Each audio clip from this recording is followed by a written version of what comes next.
Hello' friends, good morning. নতুন এটা ব্লগলৈ আপোনালোক সকলোকে স্বাগতম জনাইছোঁ। আমি সকলোৱে আজি গৈ আছোঁ নৰ্থ গুৱাহাটীৰ ক'ত যাম, কি কৰিম, একচুৱেলি মন্দিৰত যাম, কোন মন্দিৰত যাম বা ক'ত যাম গোটেইখিনি আপোনালোকক দেখুৱাই থাকিম। চাই থাকিব, স্কিপ নকৰিব, গোটেইখিনি চাই থাকিব।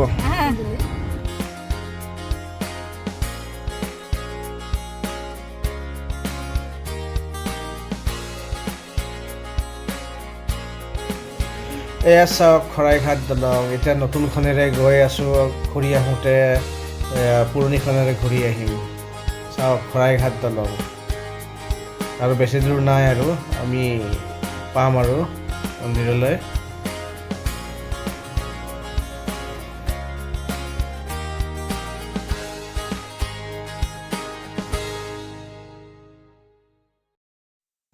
এয়া দীঘেশ্বৰী দেৱালয়ৰ প্ৰৱেশদ্বাৰ। এই প্ৰৱেশদ্বাৰেৰে আমি বহুকেইটা চিৰি বগাই ওপৰলৈ উঠি যাব লাগিব। এই মন্দিৰত আগতেও আহিছোঁ বহুবাৰ। আজি বহুদিনৰ পাছত আকৌ এবাৰ আমি ইয়ালৈ আহিছোঁ। এই মন্দিৰটো এটা ঐতিহাসিক মন্দিৰ হয়।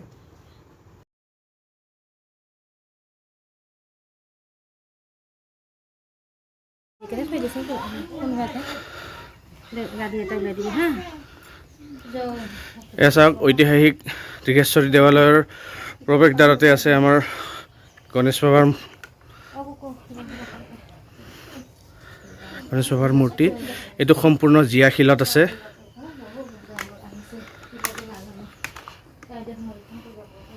বা ওপৰত বান্দৰ।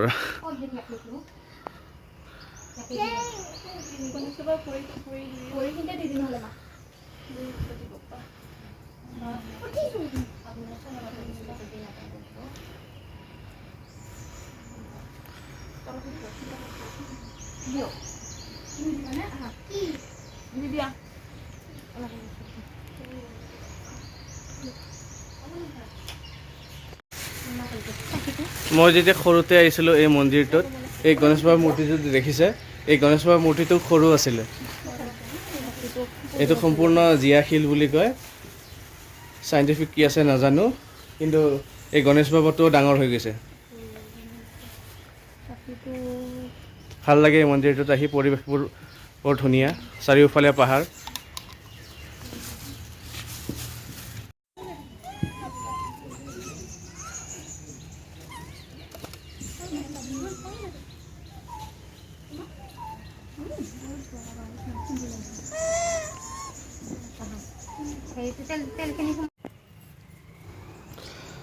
গণেশ বাবাৰ মূৰ্তিটোৰ পূজা কৰি এতিয়া আমি মেইন মন্দিৰটোলৈ গৈ আছোঁ। ভাগৰ লাগি গৈছে চিৰি বগাই বগাই। এইটো হনুমান মন্দিৰ।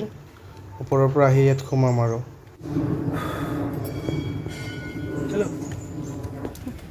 বান্দৰৰ সাকু।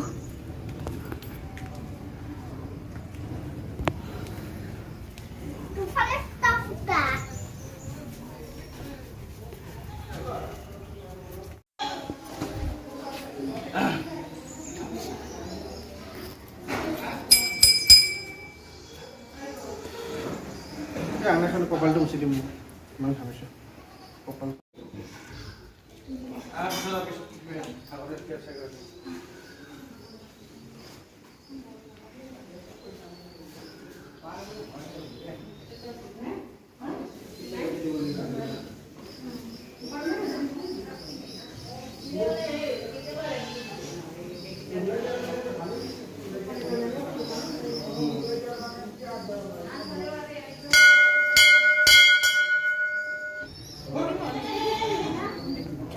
আমাৰ পূজা দিয়া হোৱাৰ পাছত এই পাৰযোৰ আমি এৰি দিলোঁ ভগৱানৰ নামত।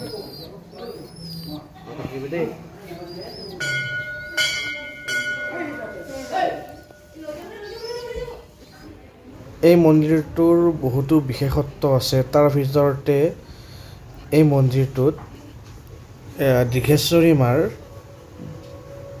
ভৰিৰ চিন ইয়াত আছে। আপোনালোকে এই শিলটোত দেখা পাব। এয়া হৈছে মাৰ ভৰিৰ চিন। চাওক এয়া মাৰ ভৰিৰ চিন। আপোনালোকেও আহিব এই মন্দিৰটোত, তেতিয়া দেখিব এই চিনটো। পূজা দিয়া হোৱাৰ পাছত আমি এনেকৈ বহি আছোঁ। কেমেৰামেনে মেইন মন্দিৰটোত নিব নিদিয়ে, গতিকে আপোনালোকক পূজা কৰাখিনি আপোনালোকক দেখাব নোৱাৰিলোঁ।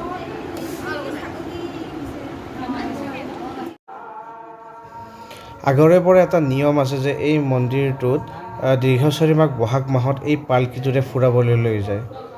চাওক এই পালকিটোৰে দীৰ্ঘচৰী মাক ফুৰাবলৈ লৈ যায় ৰাইজৰ মাজত।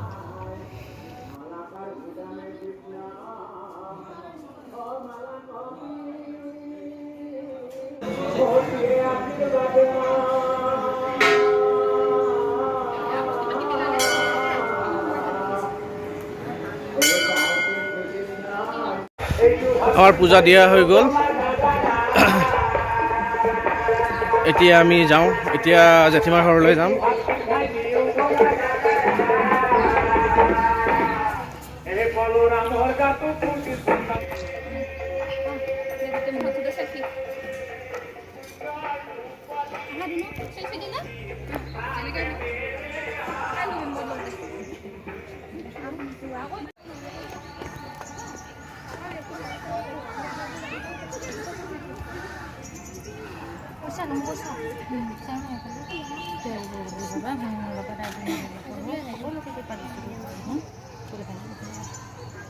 হাতবিলাকো নুঠিলো নহয়, ফুট ল'ব লাগিছিলে। হাত হ'লে ন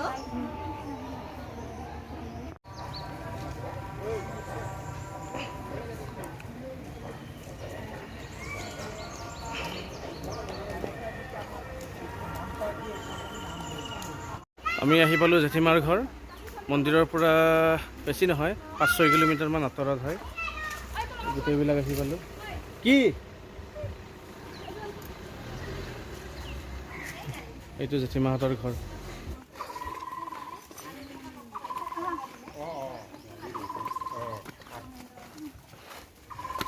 আহি পালোঁ জেঠীমা ঘৰত। এইটো হ'ল দাদা জলদা।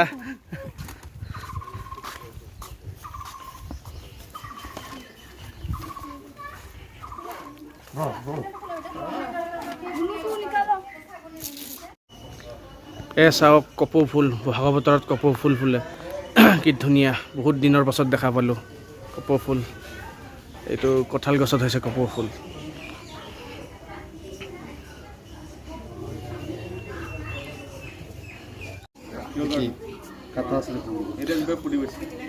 এয়া বিহু বুলি আমি অলপ ফূৰ্তি কৰিম সেইদিনাখনৰ দৰে। এইটো পূৰা লোকেল যাও মাইব্ৰা যাও।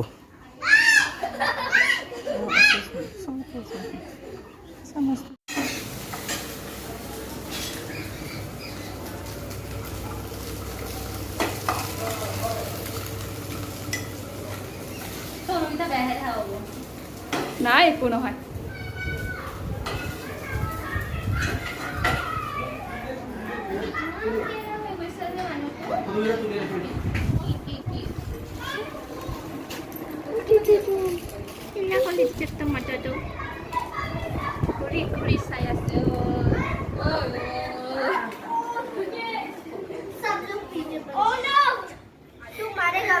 পাবজি খেলি আছে, পাবজি खेला था इबा हवा पोस्टर पीछे वो सर पाबजी खेली আছে।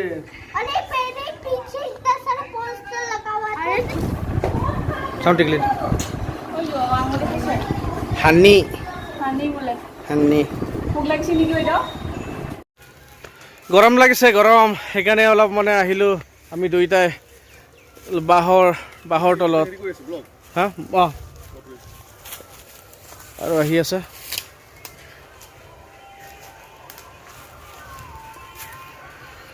কি গৰম ৰে, আজি বহুত গৰম পৰিছে ৰাইজ, বহুত গৰম। চবে মানে পুৰণি স্মৃতি ৰোমন্থন কৰি আছে, ফটো চাই আছে চবে।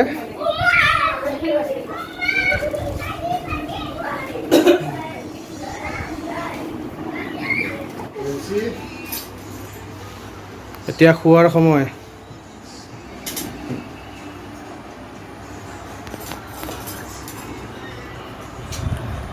পৰ্ক। মুখখন তুলনা টাইপ আৰু অলপ বৰ টাইপ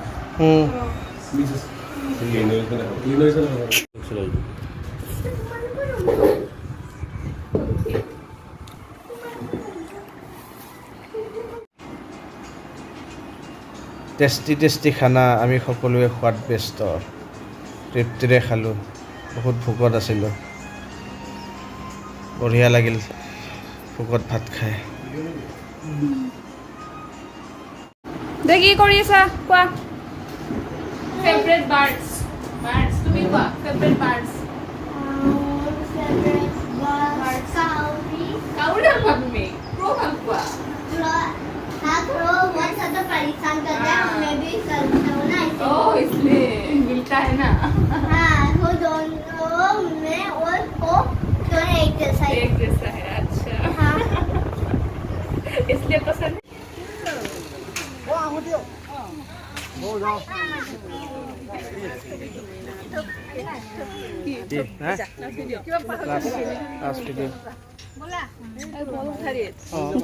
নুঠিল লাষ্ট ভিডিঅ' যাওঁ এতিয়া আমি ভিডিঅ'ত কৈছোঁ আৰু বাই বাই সুধিমা আহোঁ জেঠীমাহঁতৰ ঘৰৰ পৰা ওলাই আহি দৌলগোবিন্দ মন্দিৰৰ ওচৰত অলপ ৰ'লোঁ। তাতে মাংস ভাত খাই অহাৰ বাবে ইয়াতে আৰু মন্দিৰত নোসোমালোঁ। এই চাওক দৌলগোবিন্দ মন্দিৰৰ প্ৰৱেশদ্বাৰ। আজিৰ ভিডিঅ'টো ইয়াতেই সামৰিলোঁ। যদি ভিডিঅ'টো চাই ভাল পাইছে like comment share and subscribe কৰিব নাপাহৰিব। ধন্যবাদ।